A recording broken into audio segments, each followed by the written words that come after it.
So here is what we have going on in Katie's kitchen today. I made some elderberry jam. Now this is elderberry jam from elderberries that I harvested last fall. So late in the season, probably mid-October, because I know that I typically pick elderberries around my birthday.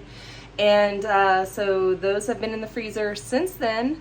So today I decided it is time to get ready for the jamboree, and for that I had to make some jam to use in a recipe. So that's what we have done. I'm going to be making some elderberry meatballs with some elk meat, and it's like the barbecue meatballs that you would have for Super Bowl Sunday or whatever, but it's just like fall meatballs because we've got some elk meat to use up, and I thought that would be really delicious with some of the homemade barbecue sauce and elderberry jelly mixed together to make like the sauce that they simmer in. So good.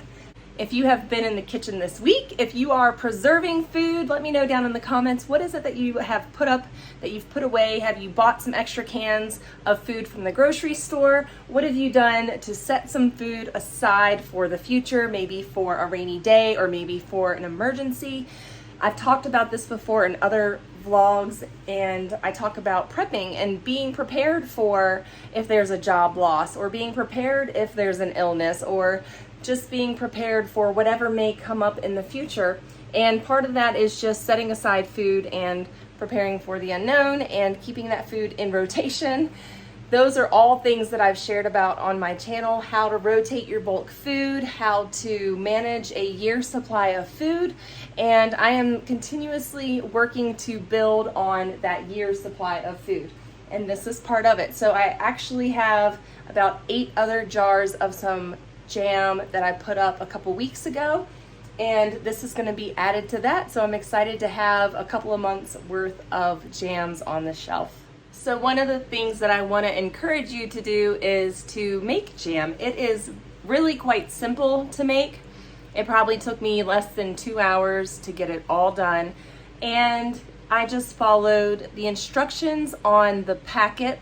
So you go to the store and you buy your pectin. You can buy Pomona's pectin. You can buy, this is what I used tonight. I do have some Pomona's pectin.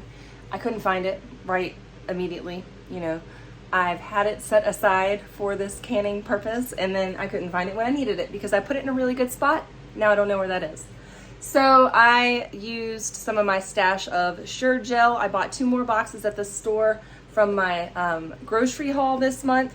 You can use frozen fruit to make your jams and jellies. So if you want to make your own jams and jellies, I suggest, if you don't have fruit in season around you, if you don't have a U-pick near you, what I do have available to me is I bought some strawberries and some other berries from the farmer's market, and I made jelly with that. Or I also forage for elderberries and I make my jellies and jams with that. And I've also used frozen fruit to make jams and jellies, and it turns out just as beautiful. So, you know, if you don't have access to the fresh stuff, then go ahead, by all means, use what you have available to you. And that could be frozen fruit. Pick up an extra bag of frozen fruit, give it a whirl, make yourself some jam. You might surprise yourself. When you make your jam, you want to be sure that you are using a quality organic sugar. A non-GMO sugar is ideal, and I buy this in bulk from Azure Standard because it requires 7 cups, 5 to 7 cups of sugar when you are making jams and jellies. So I think the recipe that I used was basically a jelly recipe.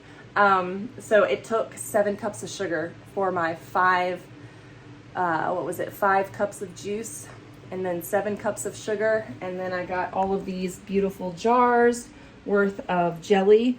So yeah, I will link this sugar down in this video's description. If Azure Standard has a drop near you, it's definitely worth it to buy yourself a bulk bag, a 25-pound bag, or a 50-pound bag of organic cane sugar.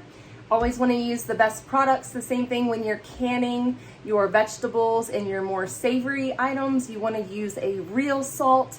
I have a discount code down there for Redmond's real salt mined in Utah here in the greater USA. So check that out in the link below for all of your canning needs.